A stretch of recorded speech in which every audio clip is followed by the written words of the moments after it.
Sounder obviously was a gift from the gods.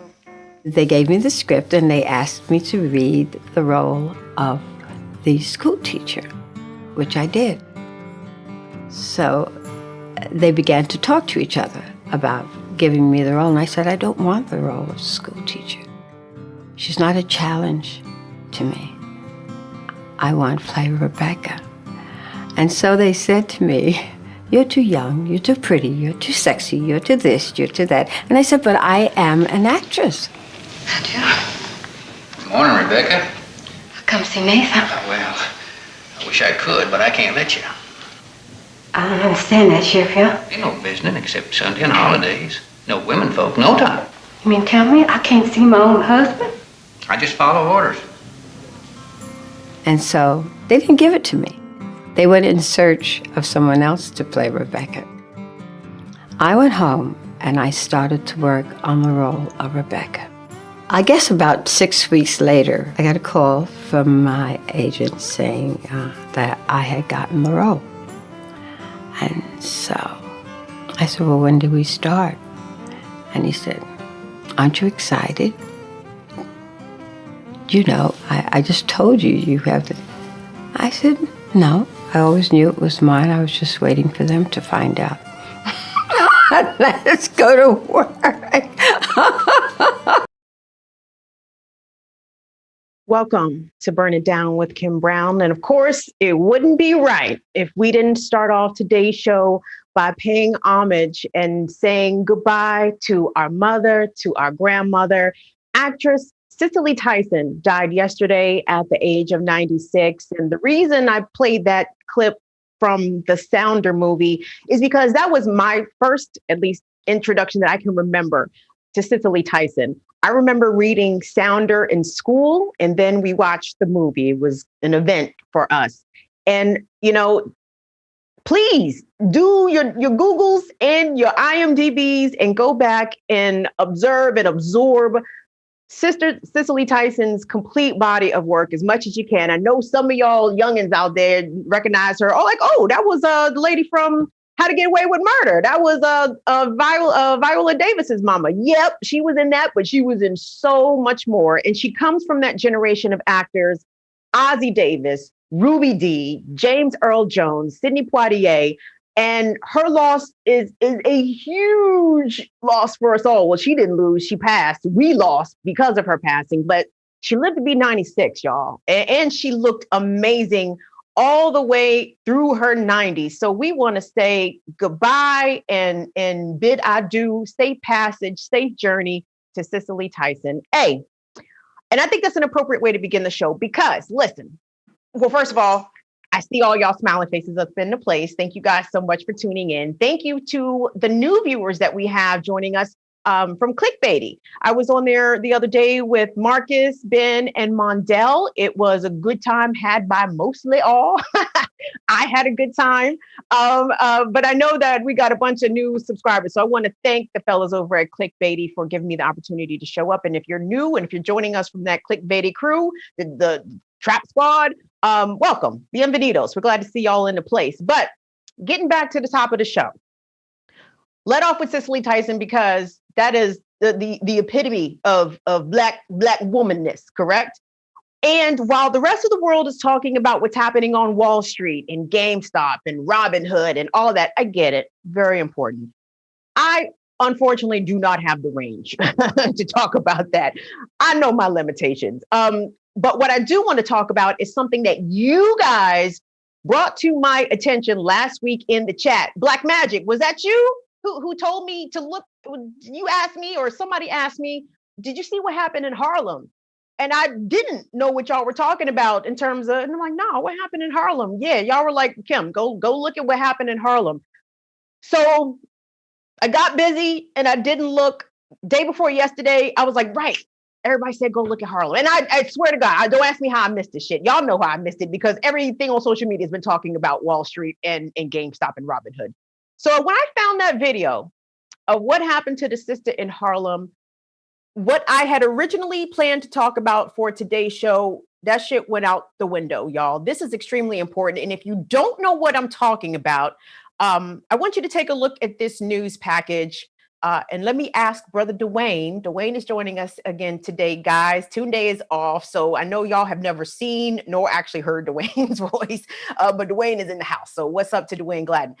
Dwayne, if you could you play that news package that shows, I mean, y'all, and let me give y'all trigger warnings. Actually, let me tell y'all, this whole episode is a trigger warning because we're going to talk about the specific violence that Black women face in our society, from street harassment attacks to intimate partner violence to state violence. The name of Black women who have either died, killed, been murdered, or been maimed or injured is grossly long. But this incident that y'all told me about in Harlem, if you're not aware of it, I want y'all to see it now.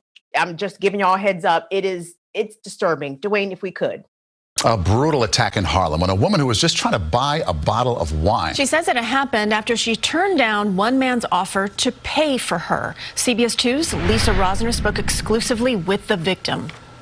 Surveillance video shows a group outside this liquor store as a woman walks in alone just before 6 p.m. Monday. The 31-year-old mother says she was buying a bottle of wine after work when two men walked in the shop on West 128th Street and St. Nicholas Avenue. She says the man in the red offered to pay. I politely declined and I said, no thank you, but thank you.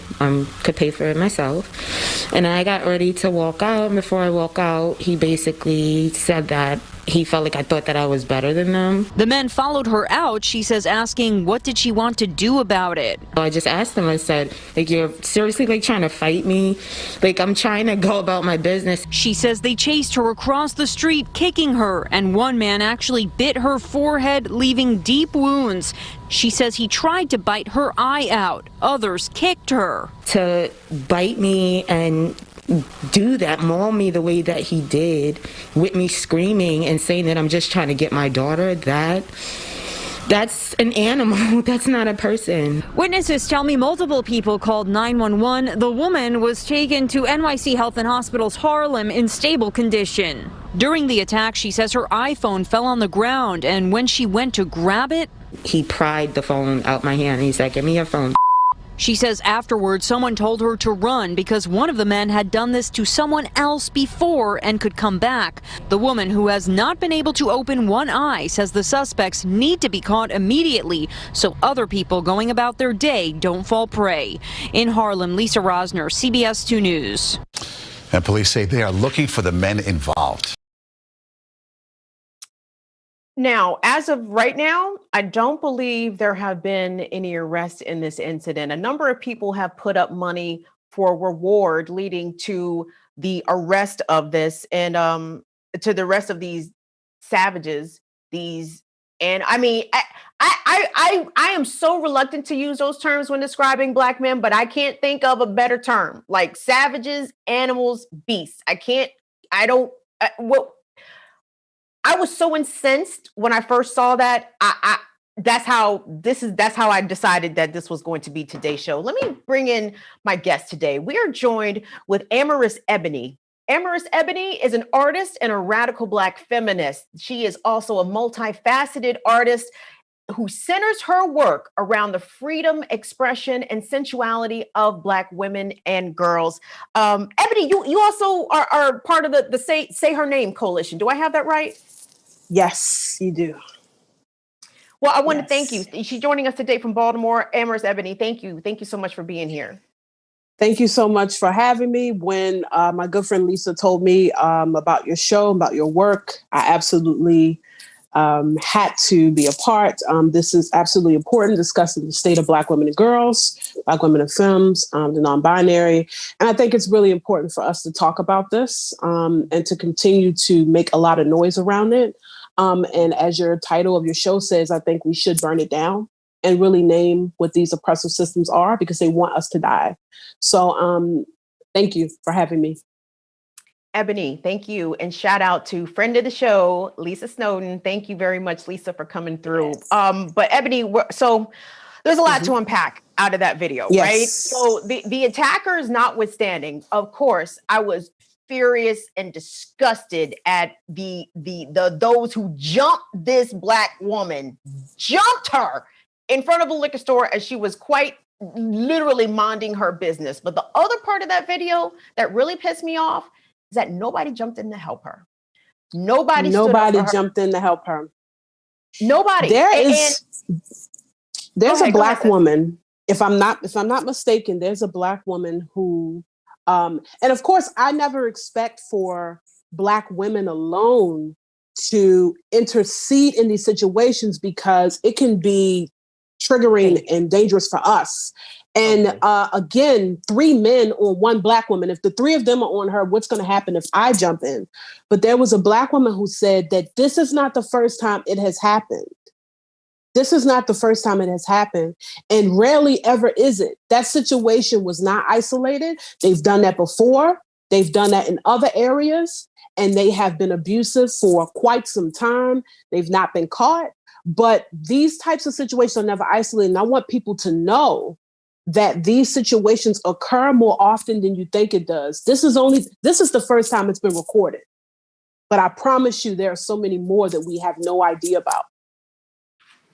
Oh, listen, it is just beyond galling. But the issue of who protects us when we know that the answer is clearly no one, right? Well, except for Black women and femmes really protect each other.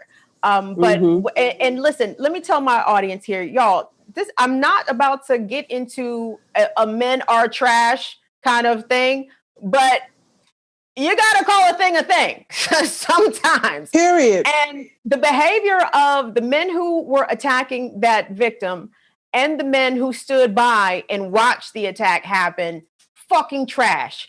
And Period. One of Harlem's state representatives, I think he's a state senator. His name is State Senator Benjamin. There was a rally held in the days after this attack. About 100 people showed up and showed out. But this elected official said some things that I think all men, especially Black men, need to hear. Dwayne, can we listen to that one, please? What we do to our Black women every day is also terrible, and we got to be honest about it. So what I'm saying is, Black men, we must come together on our own. Yes. I'm calling a meeting. We coming together on our own. All of us in Harlem are coming together on our own to talk about how we're going to start protecting Black women. When you see a Black man calling a woman, disrespecting a woman, you stop that right then. Yeah. You don't let that go. Because these young men learned right on the streets of Harlem how to disrespect Black women. And they've done it over and over again. So let's be clear. We're all here. We all care. But part of that caring has to be us stepping up with our voice in the moment when we see our women being treated disrespectfully. And I'm ashamed of myself that I haven't been better on this. And we all should be ashamed of ourselves. Black men, how are we allowing this to happen to our women? We got wives, we got daughters, we got sisters, we got mothers. And this is just what's going on? Enough with that. But we as men, seriously, guys, we can't, every time a meeting gets called, it can't be the women calling the meeting for us to talk about Black men issues. Black men, we call our own meetings. Let's protect our Black women, and that's what I'm here about. And let's all keep that in mind. Do not allow a Black man to disrespect a Black woman. I'm sorry. I know it's like we don't want to talk about that. No man, but no, we hear about Black men. Black men are here about Black men. I don't want to talk about white men right now or other men right now. Us, Black men, protecting our Black women. That's what I'm here to talk about. Protect Black women. Say with me. Protect Black women. Protect Black women. Protect Black women. Ebony, so this incident that happened in Harlem was as a result of, street harassment, basically. And talk to us, for those who may not be familiar with the term street harassment, tell us what street harassment is and how quickly things can become violent for women who reject the advances of men trying to get their attention while out and about in public. Absolutely. So street harassment, It's very vast. You have any kind of unwarranted approaches, whistling, calling from a distance, running over to grab a woman on her arm or her hand. If you are in a car, circling a block to come back around to find the woman you saw walking down the street, in a car at a red light and then pulling over while you see a woman walk into a store to wait until she walks out to approach her. And then you see her start walking away and you continue to follow her. You continue to badger her. Oh, you have a boyfriend. Oh, you have a man. Well, can I be your friend? All those are examples of street harassment. And when we say protect Black women, what we mean is we don't want to feel these moments of unsafety. We don't want to have a glimpse in our mind that there's a possibility that this man could possibly kill me if I do not give him my number, if I do not acknowledge him. When I see groups of men outside on the corner, I walk across the street because I don't want to walk through that crowd. They're not automatically going to move. They're not going to bypass. They're not going to move their conversation to the side so that I, a Black woman, can walk past. They're going to stand there and demand that portion of the sidewalk. And then I feel isolated and uncomfortable. And what I do, and what I have done in those situations is I've given up my number. And I didn't want to. Times have changed now because I can't give a fake number no more because they'll call you on the spot. And if you embarrass them in front of their friends, they'll take it out on you. And those situations have absolutely happened to me. I've absolutely been on the bus stop and men have circled the block, have literally sat at the bus stop until the bus arrived, telling me, you should get in my car. I can take you where you need to go. I mean, to a man that I've never met in my life. And those are just some examples of street harassment. But again, they can range from different places depending on where you are. And there is nothing sweet. There's nothing innocent about street harassment. It's all unwarranted. We don't ask for it. There's nothing we can do. There's nothing we can wear. There's nothing that we can essentially be to not be attacked by predatory men, by predatory behavior. So that's in a nutshell what street harassment is. And there are so many different ways in which it can manifest and trickle down into even more violent experiences. Ebony, I'm so glad you said the things that you did because I have experienced all of those things. But when I was younger, when I was kind of more invested in looking cute, now I understand that I'm cool to ugly myself up to go outside to make sure that men won't find me attractive to try to bother me and talk to me. And I know that that is a defense mechanism or a coping skill that a lot of women employ. I've seen a lot of discussion about this on social media. I go out in baggy sweats, cap, you know what I'm saying? Please don't find me cute. Don't find me attractive because I don't want to talk to you and I don't want you to talk to me. Anything not to be targeted. Thank you. And the thing about the phone number that you said, times have definitely changed. And yes, ma'am, I was absolutely giving out fake numbers back in the day. Let me hit up some of the comments in the comments here. Somebody said something that I actually want to get back to. Who said it? It was Reese Mack. Reese Mack says, those men were trash. Reese, I agree. The men who attacked that young woman on the street were trash. But what about the men that stood there and watched?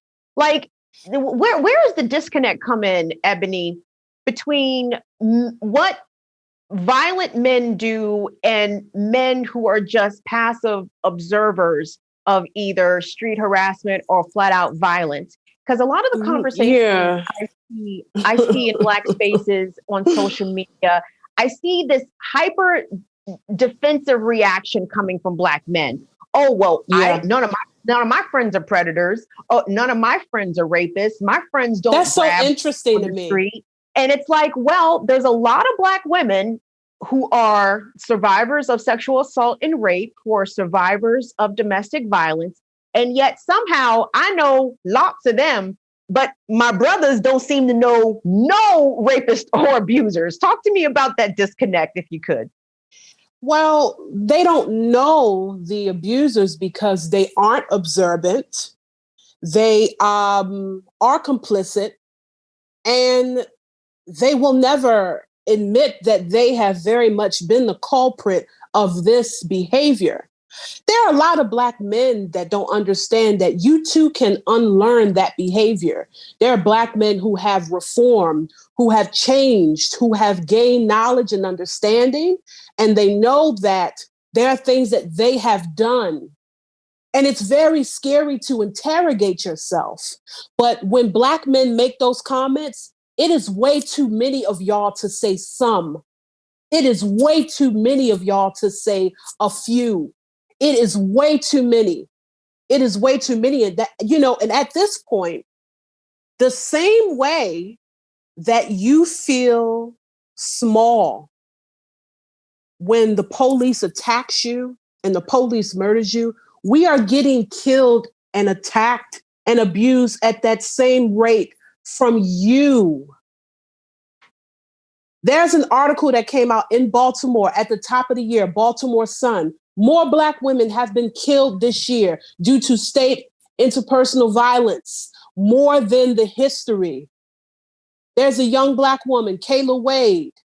She had a 3-year-old daughter and she was pregnant. She was shot and killed by her boyfriend. He shot this little baby and shot a pregnant Black woman. That is an animal. That is an abomination. He deserves to go under completely. You have to care about Black women in order to see us as human. You have to care about the Black women who you do not find attractive. I don't care if you need to be a better Black man because you have a daughter, because you have a grandmother, because you have a mother. It's too late.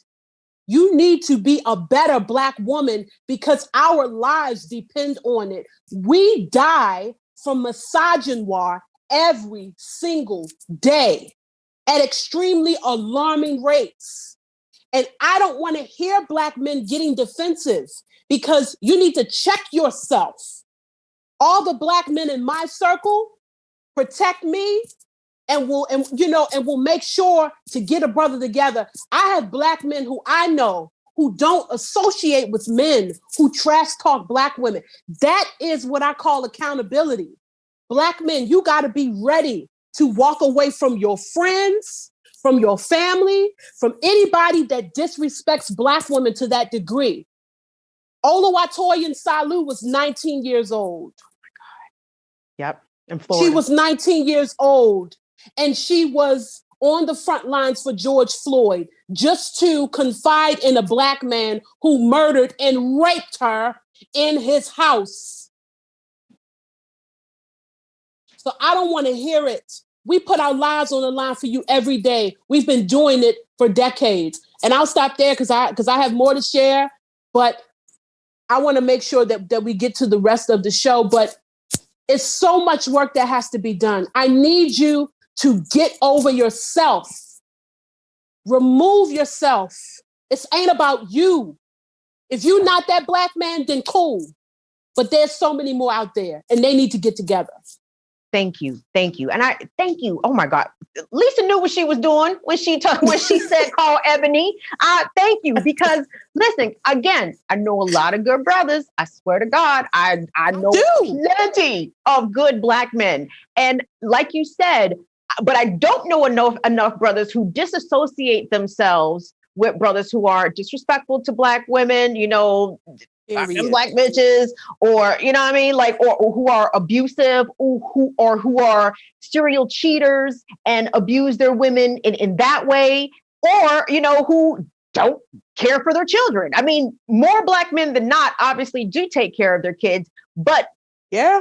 Let me tell y'all, I'm sorry. I don't like to talk about myself a lot, but as somebody whose Black father could have really gave a fuck about my well-being, my emotional health, my economic security, you know what I mean? Like, I understand that the neglect from Black men or the abuse, either physical, emotional, or mental, can start at an early age because a lot of men really don't like women. And you mentioned misogynoir earlier. Please share with the audience, if you could, for those who do not know what misogynoir is. Can you tell us what that is, please?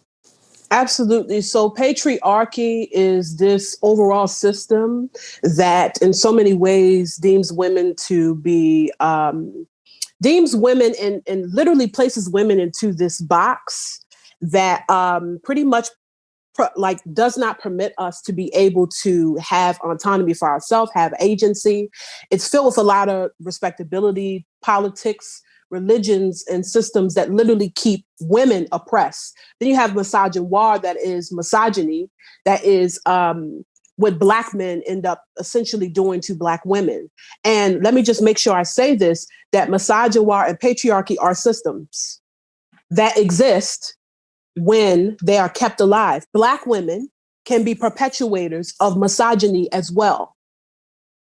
You know, and if you don't understand what that means, is there are Black women who side with Black men because they think that they can get proximity when they do things like uplift them when they are trying to be held accountable. Example, it was a Black older woman who runs a daycare who bailed R. Kelly's ass out of jail the first time.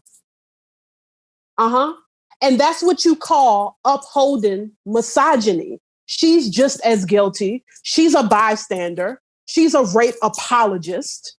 And she needs to be dealt with and treated the same way because she is someone who was allowing that behavior to happen. And I don't know what she thought was going to happen. But I think what ended up happening to her is she almost, either she lost her daycare, she couldn't pay things because I think his bail was 6 figures. Yeah. So she hats off to her for making such a stupid decision. But these systems exist within our households. They exist in social media. For an example, when you hear Black men talking about WAP, and how that song is so disgusting to Black women, and, you know, Black women shouldn't be talking about their bodies, and yet throat babies exist. And yet I'll take you to the, and yet there's no outrage over that. And yet bitches ain't been shit but hoes and tricks since the 90s. Right. Make it make sense. Make it make fucking sense. Like listen, and the main ones that be running their mouth about Megan Thee Stallion and the City Girls be motherfuckers like my age, 30s and 40s, like, oh, I'm so disappointed these women. So disappointed, right? They're so disappointed. But in the meantime, you know what I'm saying? Snoop and talk about pimping since you was in the 5th grade. So like make it make fucking sense. Sensual seduction. Oh girl. My God. And that was later Snoop. Like, I'm talking about doggy style Snoop. Y'all want to doggy style. Doggy style Snoop. Come on. Because he was the main one talking shit to about Megan Thee Stallion. I was like, wait a minute. Literally doggy style? Nigga, nigga, you got a porn. Like when you out here talking about pimps and like, wait a minute, hold up. From the comments, Vernon Scott says, it irks me when men do not check other men and remain complicit towards toxic behavior. Thank you, Vernon. Thank you, Vernon. And it's very, very, just that's a troubling aspect of things. But I wanted to move on because, you know, when Black women experience street harassment attacks, when we experience intimate partner violence, there is a response, a community response. Well, it's time for Black women to buy guns. It's time for Black women to defend themselves. I agree. I am pro Second Amendment. I am pro Black women defending themselves. But keep in mind, you know, Black women wouldn't need guns if motherfuckers would stop trying to kill us. And one of the most prolific tales about a Black woman using a gun in self-defense is about Marissa Alexander. I know y'all have heard of Marissa Alexander, and if you have not heard of Marissa Alexander, take a look at this video done by the Barnard Center for Research on Women. They did a pretty good explainer about what happened to Marissa Alexander. Dwayne, if we could take a look at that, please. Marissa Alexander is a survivor of domestic violence from Jacksonville, Florida. 9 days after giving birth to a premature child, she was confronted and threatened by her abusive estranged husband. In self-defense, she fired a single warning shot upwards into the ceiling to ward him off. She was arrested, jailed, prosecuted, and convicted of aggravated assault with a deadly weapon by a jury after only 12 minutes of deliberation. Prosecutors asked that she be sentenced under Florida's 1020 law, which meant that she would serve a 20-year mandatory minimum sentence. More people around the country began to organize around Marissa's case and demand her freedom when her story became known after George Zimmerman killed Trayvon Martin and wanted to invoke a stand your ground defense that was denied to Marissa. Her supporters helped publicize her case, held protests and events, raised funds for her legal defense, and supported her through her probation. Her case brought attention to the criminalization of domestic violence survivors who fight back against abusers. Grassroots organizing and good legal defense led to Marissa's case being overturned on a technicality.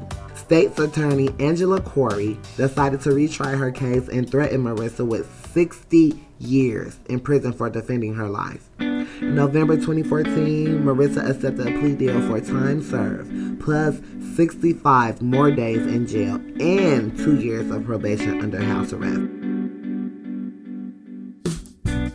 Marissa Alexander was finally released on January 27, 2017.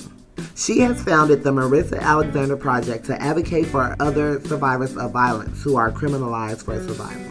Many people like Marissa Alexander are in prisons all over the United States, doing time for defending themselves and for surviving. Learn more about how you can support other campaigns for freedom and justice at the Survived and Punished website. Ebony, you know, a lot of Black women carry weaponry, right? You must be silly not to. You got to carry you a little blade, carry you a little taser, lipstick, knife, everything. Come on now. Shout out to my Detroit women. Ladies in Detroit tote that thing. Okay, a lot of ladies in Detroit carry that thing. They carry that pistol, and I don't blame them. Ain't nothing wrong with that. But when women are double victimized by their abusers and then once again by the state for defending themselves, as we saw what happened with Marissa Alexander, it was very clear what Marissa Alexander was trying to do. And let's be clear, y'all, Marissa wasn't even trying to kill her dude. She let off a shot in the ceiling, like, back up, bro. Like, I'm letting one off in the ceiling. Right. She didn't even kill her dude. And she might have been validated legally, within her legal right too. And the state went after her not once, but twice. And they were trying to give her big time, 60 fucking years. Like, are you shitting me? Talk to me about, there's a danger in trying to defend yourself as well. Yeah, absolutely. When it comes to Black women defending themselves on the street, there's so many things that we have to think about. The thing is, Black men have that type of fear for cops. That's the fear we have from you. We're trying to walk down the street, whether it's later at night, and to be honest, it doesn't really have to be at night. And we have to worry about bringing out a taser, right? And even with the tasers work in a specific way. You have to be literally up super close to someone to be able to tase them in their neck. It's not like a police taser where you can tase them from a distance. They have to be but so close up on you. And then, of course, with having literally a switchblade, I remember a police officer said to me, there are no carry laws here in Maryland. I cannot tell you to carry a weapon, but what I can tell you is to protect yourself. And that was so very vague to me. So what am I supposed to do when I'm on the street and somebody is following me and somebody is stalking me? There have been so many times as a young girl going to school where I would literally walk home looking at the ground at objects that I could pick up to possibly use. That's how intense and serious and scary this is. Look at Centoya Brown, who thank goodness she was able to get released. But I remember writing letters to Centoya Brown in 2017 when I first heard about her case.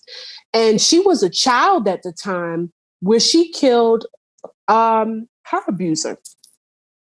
And look at the way we are victimized when we literally try to protect ourselves. And it really shouldn't take all of that. It's really difficult to try to tell young Black women, this is what you should do when you go outside. This is how you have to be. This is what you should do in case of emergency. It's so many different things that haunt us when we literally walk outside.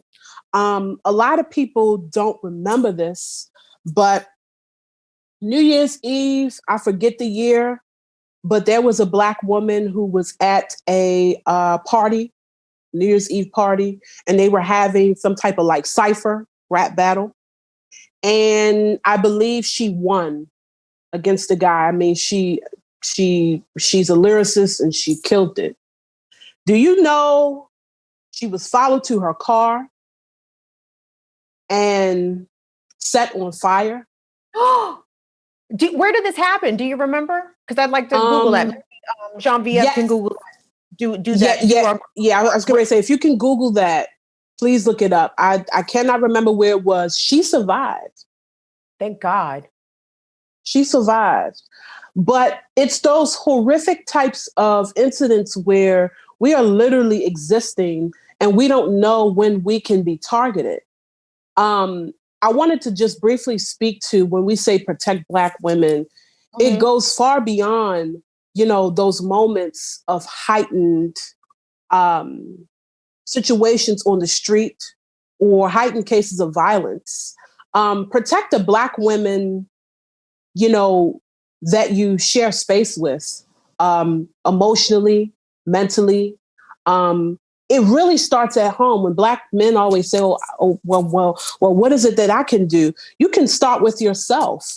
What are the principles and things that you uphold and that are really dear to your heart that really push you to make sure that you're protecting the Black women in your space on a very basic level? Very basic level. You have to make sure that you're protecting a Black woman in all of those facets of what that means. Not just when we are at war on the street or when we are being targeted, but very small instances of protecting Black women where you know that all it takes is for you to speak up. All it takes is for you to speak up. And the same way that, white people want to have this conversation about diversity and inclusion, the white people who, get it need to talk to those white people. I'm done being mammy. I am done muling for white people, for Black men. Like, you get it. If you can spend time telling me about Bitcoin and Forex, you can learn something new. Yes. Won't you go learn how your behavior and your misogynoir affects Black women across the global scale and learn what you can do, very small things to support and protect Black women. And let me also say that, a lot of the stereotypical behaviors that are ascribed to Black women can be very harmful to us in a myriad of places, either in public, also in the workplace, right? Like, when people think that, number one, they can talk crazy to Black women, first and foremost. Period. And then when they get the angry Black woman, see, she's angry again. Well, you're paying me less than you're paying the white man or white woman who has less qualifications than I do, who has less experience than I do. And you expect me to sit here and be glad about it. And you want to talk to me crazy on top of not paying me right. Come on now, get out of here. Genevieve and Dwayne pulled up that story. This happened, I believe. Did you say Columbus, Ohio? Yes, 3 received life sentences. 3 have been sentenced to life for a woman's rape, shooting, and setting her on fire. This is They from tried to kill her. Yell. They tried to kill her. That's right. Hold on. Let me read this real quick. Ebony, hold on. So 3 men convicted of a woman's brutal New Year's Day attack in 2014 will now never see the outside world again. And I want to abolish prisons, but hey, you go where you go right now. The judge sentenced them. The defendant, Joey Guerin, received the life sentence and 70 years to serve for the following charges: aggravated assault, aggravated sodomy, rape, aggravated battery, kidnapping with bodily harm, hijacking a motor vehicle. I mean, my God, I'm horrified at what this sister had to endure. I'm sorry? 5 life sentences, but 3 of them, it was 3 of them that got convicted, I think, Dwayne. Yeah. Yeah, so three received life sentences, but they said they threw him under jail forever. And that's also kind of a strange thing, Ebony. We're not going to get into that right now, but and I need to have like some more prison abolitionists on here because, yes, I agree that the carceral system is fucked up. It's fucking up our community specifically. At the same time, I don't know where you put these rapist, murdering motherfuckers. Like, you got to put them somewhere because they can't be out here kicking it with us.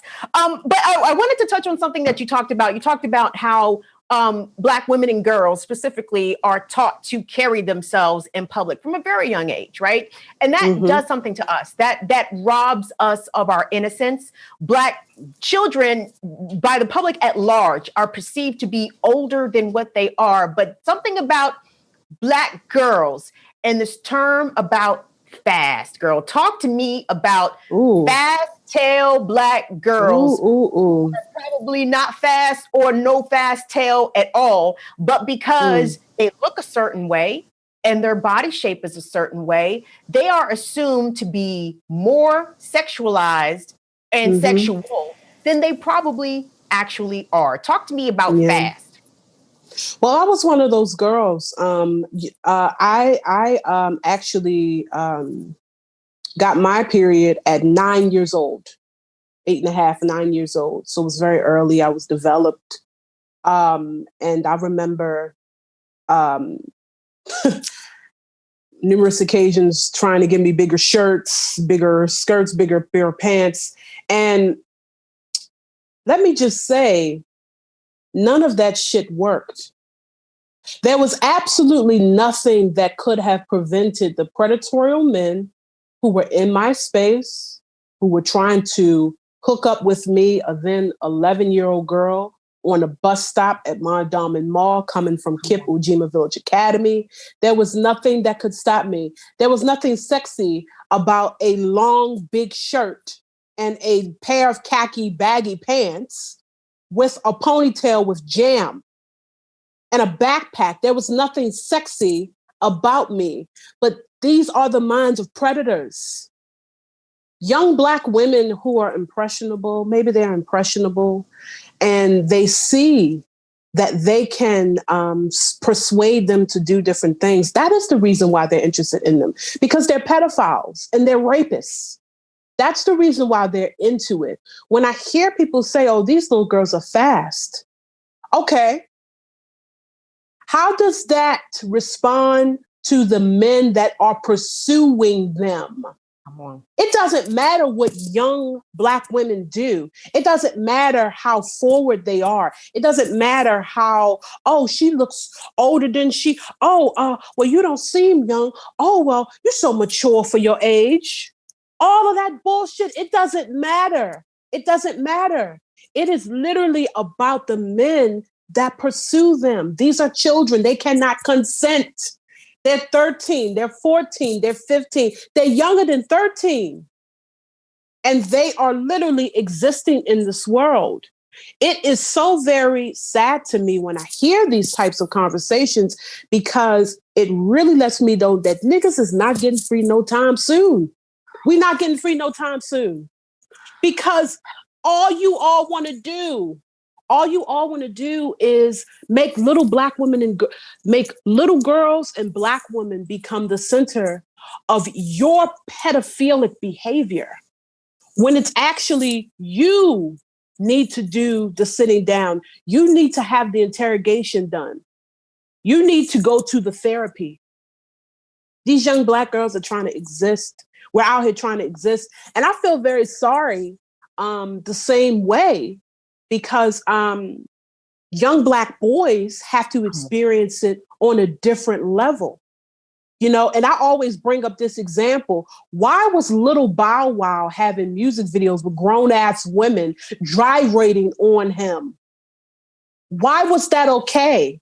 You know, because the way in which we look at it, because we know if it was the other way, we'd be policing young girls, and yet we don't think it's okay to speak about it. And it's so very saddening to me. And just the last thing I'll say is when it comes to R. Kelly, I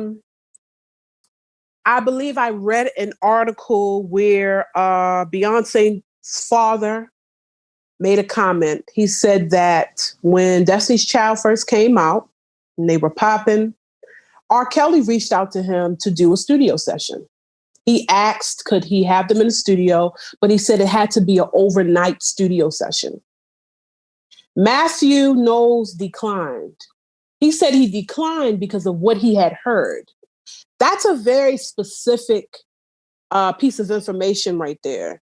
Because when people say, oh, I didn't know that R. Kelly was doing this, you at least heard that something was going on. And to hear something is enough to speculate. But we don't, yeah. Mm-hmm. Let me hop in here real quick, Ebony, because I want to, because I have certain insight about not R. Kelly in particular, but the way that the industry and really the Black community ignored what R. Kelly was doing for decades, right? So I don't know how old you are. I'm 42, right? So I'm 28. Oh, beautiful. Hello. You look gorgeous. So thank you. I'm long story short, I graduated high school in 1996. I barely graduated high school. I went to Howard Community College for 3 years and then transferred to university. However, the summer in betwixt me transferring to school and coming out of Howard Community College, I was still working locally in Maryland. The year that the R. Kelly sex tape dropped, I want to say it was like 99, right? Somewhere in there, 98, 99. And it's so amazing to me to hear people in the music industry, especially Black media personalities or people who worked in the industry at the time, talk about, well, nobody was really talking about it at that time. Bull fucking shit. Okay. My homegirl went and bought the R. Kelly tape. And when I say that she went and bought it, meaning that it was available for sale everywhere. When I say everywhere, every barbershop, every hair salon, every video DVD man, you know, making his rounds around the shops and the salons on Saturday morning had that R. Kelly video. Okay, they had it. And the real question at the time was, is it actually him? So she bought the tape because R.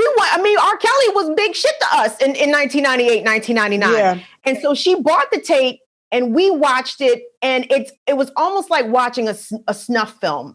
It's something so horrific that you cannot unsee it. And the particular tape that we saw was R. Kelly in three different points in time, 3 different scenes, 3 different girls. One of the girls could have been 17, 18, 19, maybe. The other 2 girls were very clearly little girls. 12-year-old girls, 13-year-old girls. They were clearly little girls. And if I saw the shit and me and my clique saw the shit in suburban Maryland, I know everybody else saw that shit. And when I started working in the music industry, started working in Black radio, and would bring it to the attention of the program directors I might have been working for at the time, like, we're about to add this new R. Kelly record, or R. Kelly's coming to town. We got tickets to give away. I'm like, wait, hold on.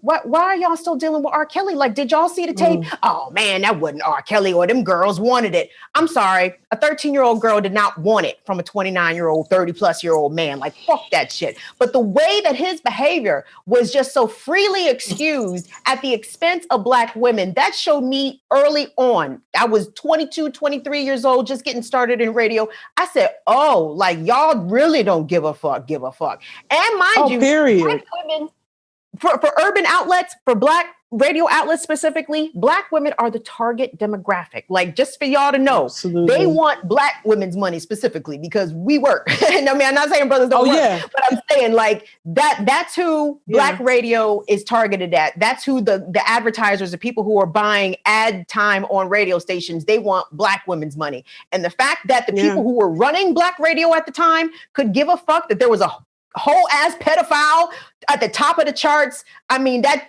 I learned at a very early age that nobody really gives a fuck about us. You know what I mean? But I wanted because guess what? Go ahead. Had it been a white girl, his ass would have been shut down long ago. Had Tory Lanez shot Kendall Jenner, his ass would have been shut down a long time ago. His ass wouldn't have even made it to no police car. Period. I want us to move along, because the last part about how Black women are not protected and who victimizes Black women has to do with the state. And Dwayne, I would like for us to pull up B1 if we could, and have B3 on the ready. But we're going to go with B1 because Black women are attacked and killed by police officers, usually for not doing anything except for existing. And one of the more tragic stories that came out of the past decade happened to Rekia Boyd in Chicago. And listen, I know there's so many. There's Sandra Blonde, there's Natasha McKenna, like there's so many names of Black women who have either been murdered by police or have died in state custody. But the case of Rekia Boyd was particularly egregious. I want us to take a look at this old clip from Democracy Now! Shout out to Amy Goodman, the God. I fucks with Amy Goodman. But Amy covered, thank you, Amy Goodman. Amy Goodman will cover our stories, and I appreciate her for that. So, Dwayne, if we could, let's take a look at what happened to Rekia Boyd. We want to also talk about Rekia Boyd today, 22 years old, when she was shot and killed in 2012 by an off-duty Chicago police detective. Dante Servin fired several shots over his shoulder into a group of people Rekia was standing with near his home, striking her in the back of her head. Servin claims he thought a man with the group had a gun, but no gun was ever found. He was charged with involuntary manslaughter, marking the first time in 15 years a Chicago police officer was charged for a fatal shooting. But last month, in a dramatic dismissal, Judge Dennis Porter acquitted Servin on a legal fine point. Simply put, the evidence presented in this case does not support the charges on which the defendant was indicted and tried. The motion for a directed finding is granted. There is a finding of not guilty on all counts, and the defendant is discharged.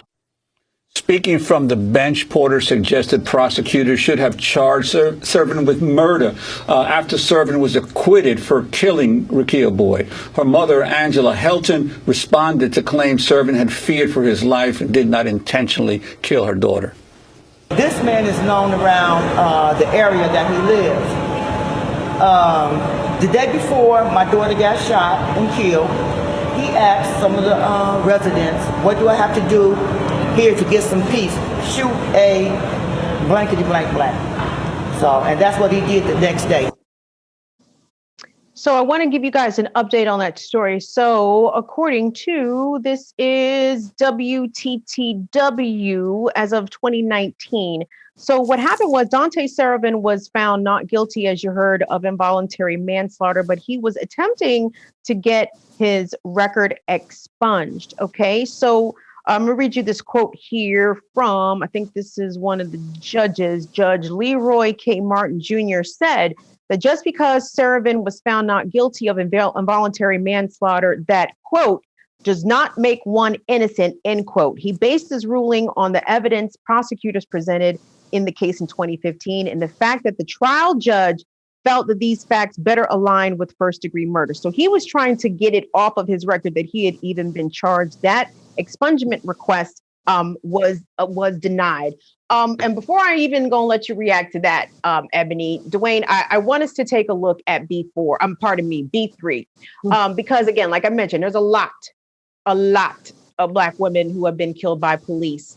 And again, Rekia Boyd minding her business. But this next clip I want you to look at, guys, and let me give you a warning. And if you've been watching my show, y'all know I don't show this shit gratuitously. I don't get off on Black trauma porn at all, okay? But at the same time, it needs to be seen, and I'm absolutely not going to run it on a loop like your favorite cable news network, but I'm going to show it to you just so you can know that it exists. So I want everyone to sort of clear your brains for a little bit, and I want you to go back to the scenes of January 6th at the U.S. Capitol, where there were thousands of armed white people storming the Capitol steps, beating cops, trying to take cops' guns. One officer was murdered, hit in the head with a fire extinguisher. He died, okay? One person at the Capitol was murdered. One person was killed by police. I won't say murdered. They shot her. But what happened to Miriam Carey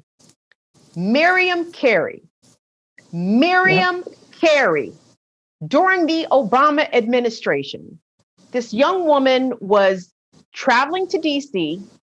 She got turned around, right? And there have been stories and investigative pieces that indicate that the circumstances surrounding the story about what happened to Miriam Carey and how she even ended up so-called trying to breach the White House, it was bullshit. Okay, they claim that she knocked over a bike rack with her vehicle. In actuality, she was trying to make a U-turn, right? And for anyone who is not from DC, trying to drive around DC, it is extremely confusing. Okay, I can understand how she got turned around, but I want you guys to look at the video. And I'm sorry, but you'll have to see it if you didn't see it when it happened, because tragically, what happened to Miriam Carey happened before Black Lives Matter became a slogan and became a movement. So her murder went largely ignored at the time. But Dwayne, if we could please look at B3.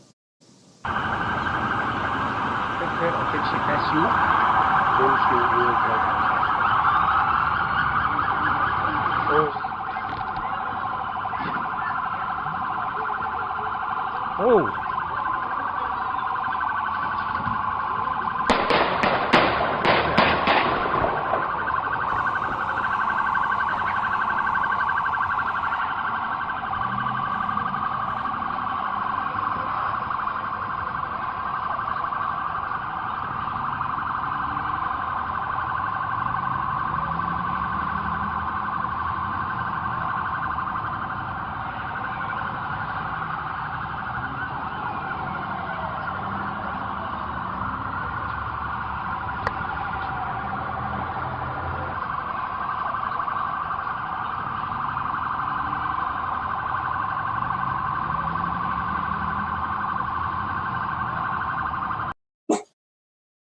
Now, what was particularly tragic about what happened to Miriam Carey is that her 1-year-old daughter was in the backseat. And when police approached her car, they fucking shot her with her child in the backseat in plain view.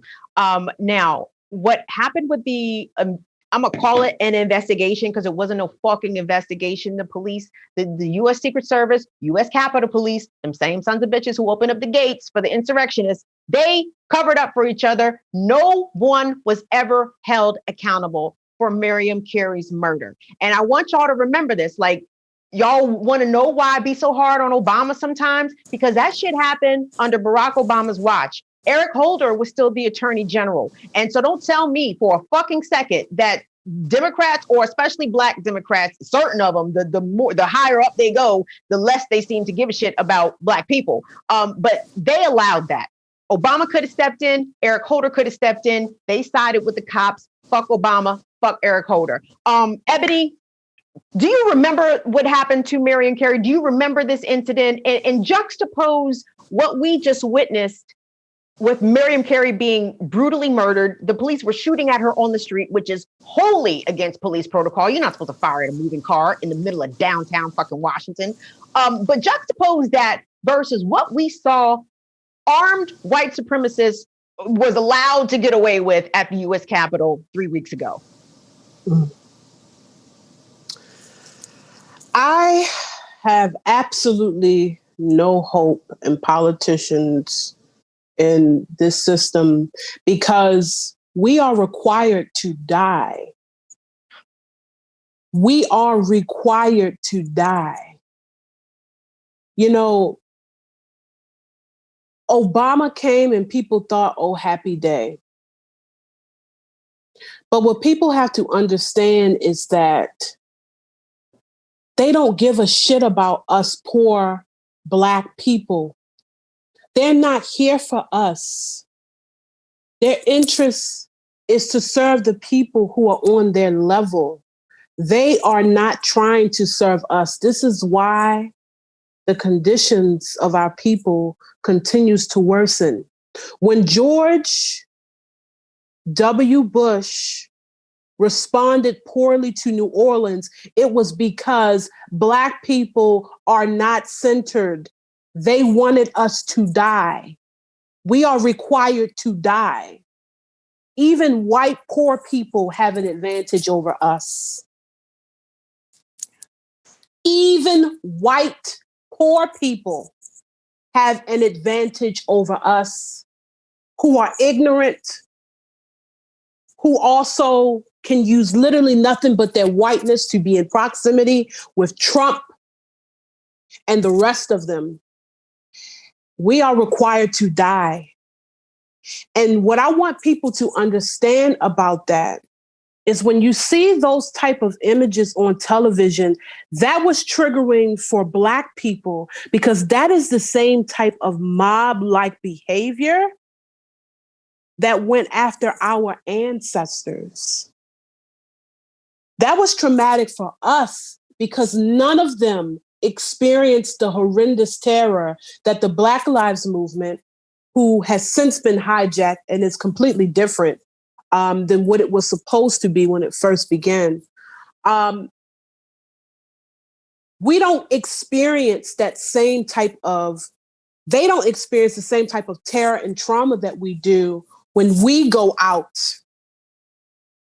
you know, and we are professing our support for the things that we believe in when they say freedom of speech. And yet we have to bear the brunt of all of the terror and the pain.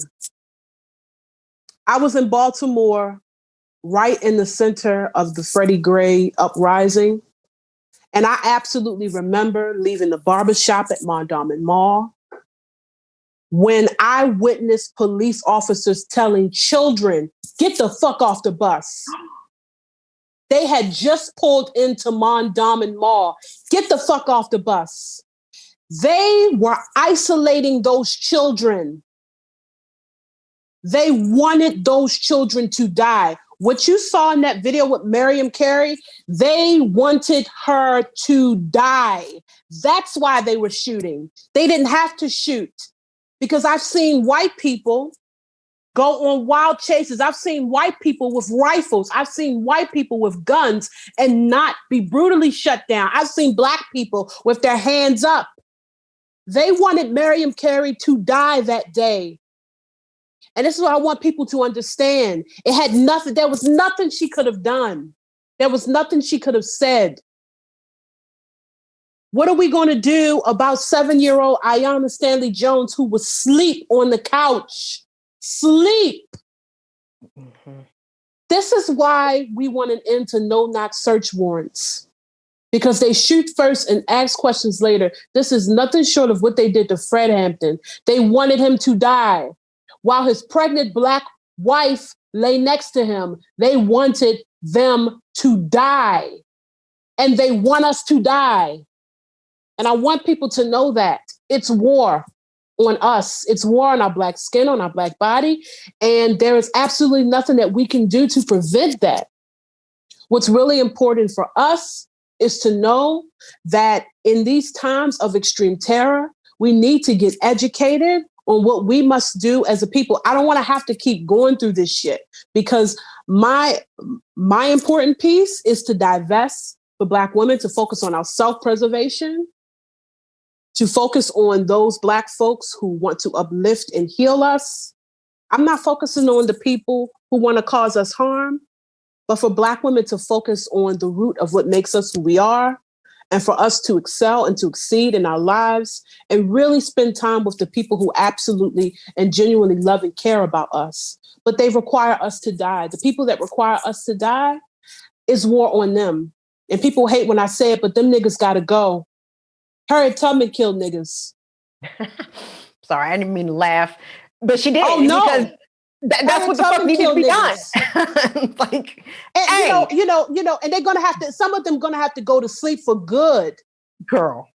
It's gonna have to happen, girl. Everybody ain't gonna make it to the promised land. Nope. Some of them gonna have to go.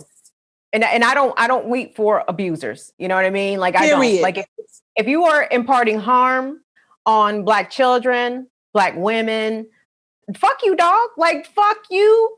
Fuck your existence. Fuck I ain't got freedom. nothing for you. Nothing for you. And we have a lot of amazing comments in the comments. I'm gonna get to those in just a second. But you know what? I almost feel compelled to do this because I want to circle back to Miriam Carey really briefly. Dwayne, please don't be mad at me. I know we in overtime real quick. But there was a lot of misinformation around her about her mental state, that she was psychotic or she was stalking Obama. Just the way that they will smear and undermine and discredit Black women and Black people in general in death to justify them being killed by the state. Dwayne, really quick, can we play that clip from CNN? So what we're about to look at here is a very brief interview. It's like 2 minutes, y'all. Hang on, y'all be all right.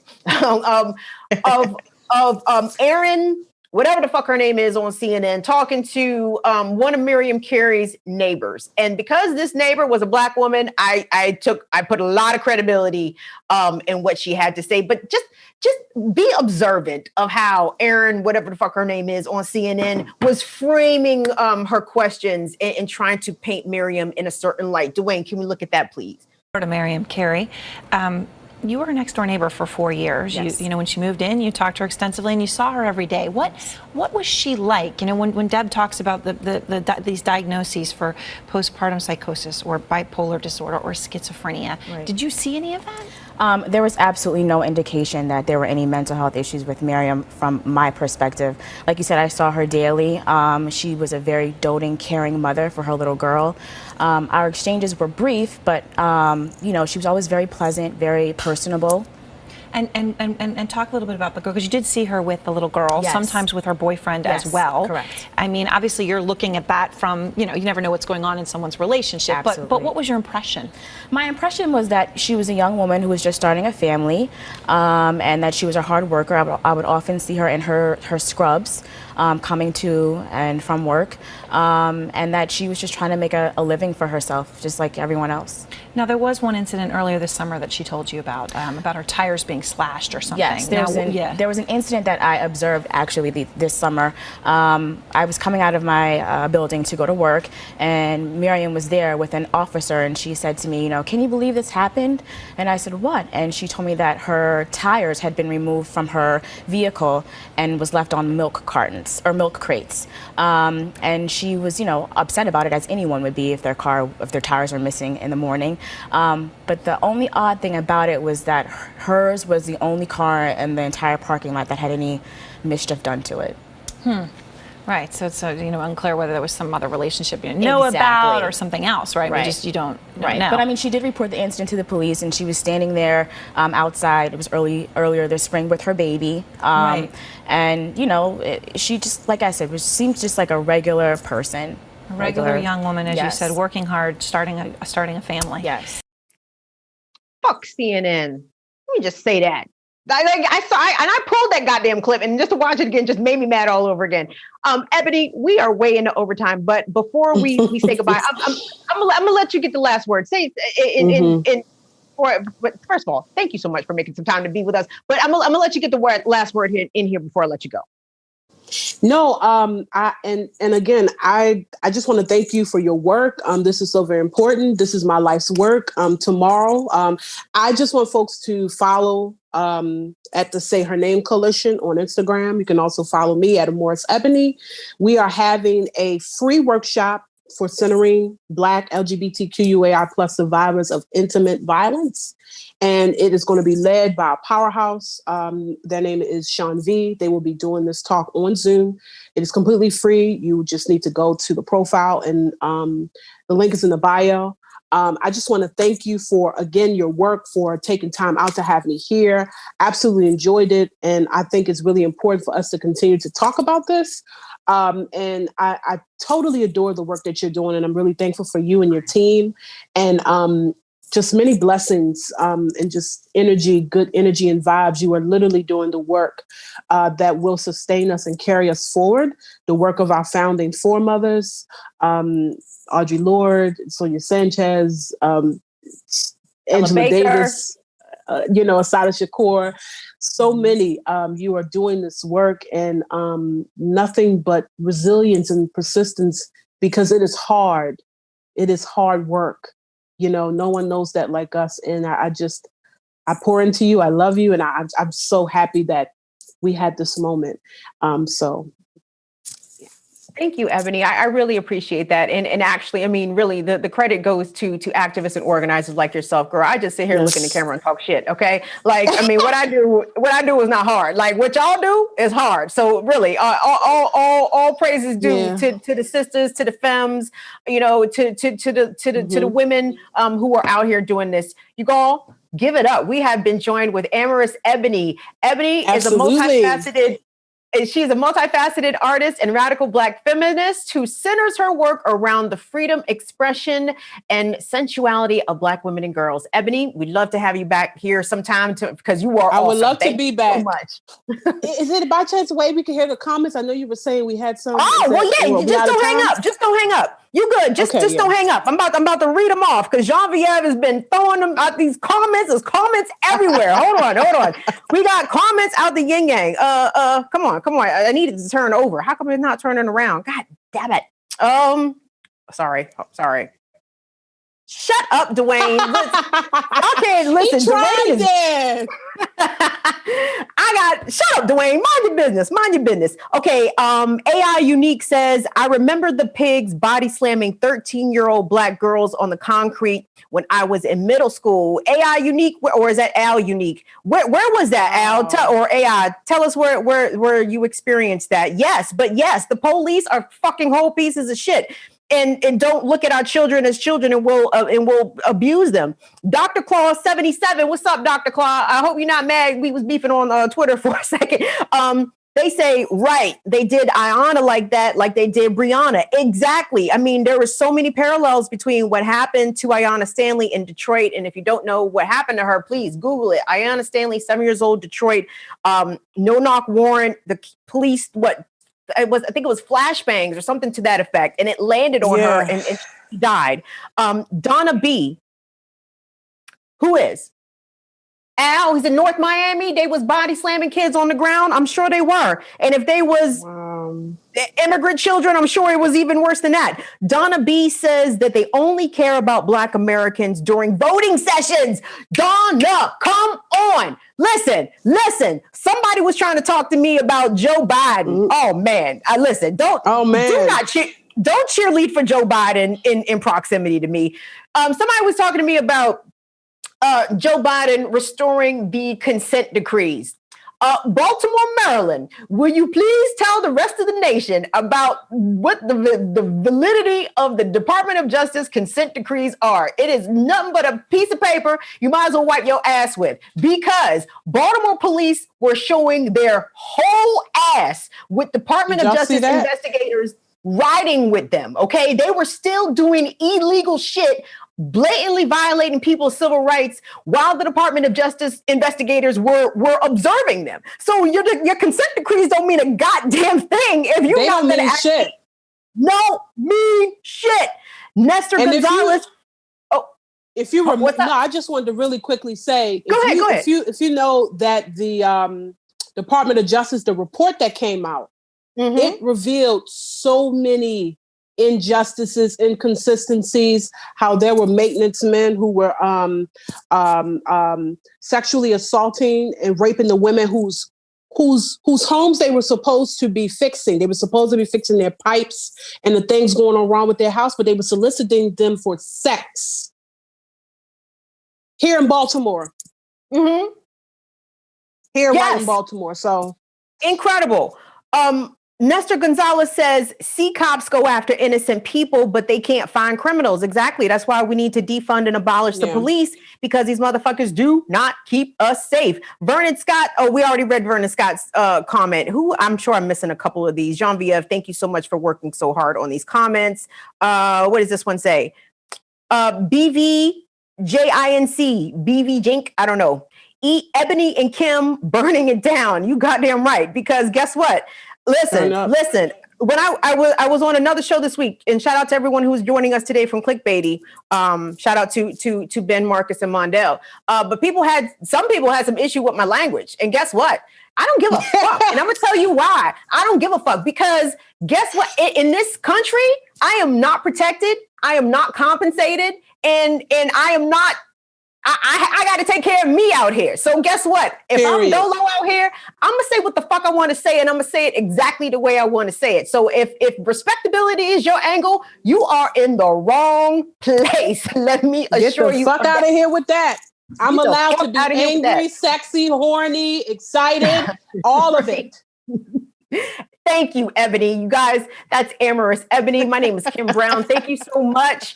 Thank you so much for tuning in. We've had a big turnout today. If you like what you hear, support us on Patreon, patreon.com/BIDWKB. We also have a Cash App, $BIDWKB. Don't forget to like, subscribe, and share. We will see y'all on Tuesday, good people. Please do not forget, COVID is still out here jumping on people. Don't listen to what these niggas is telling you, like, oh, we gonna send the kids back to school and all this shit, vaccination, we gonna be good. No, it is not all good out here, okay? 80,000 people have died in the month of January, and January ain't even fucking over. So please wear your mask, wash your hands, social distance as much as you are able. It is out here jumping on people. I do not want it to jump on you. That's our show. Have a great, safe weekend. Thank you to Dwayne, Molly, Tunde, and of course, my cher, Jean-Vieve. Y'all be easy, y'all. See y'all later. Bye-bye.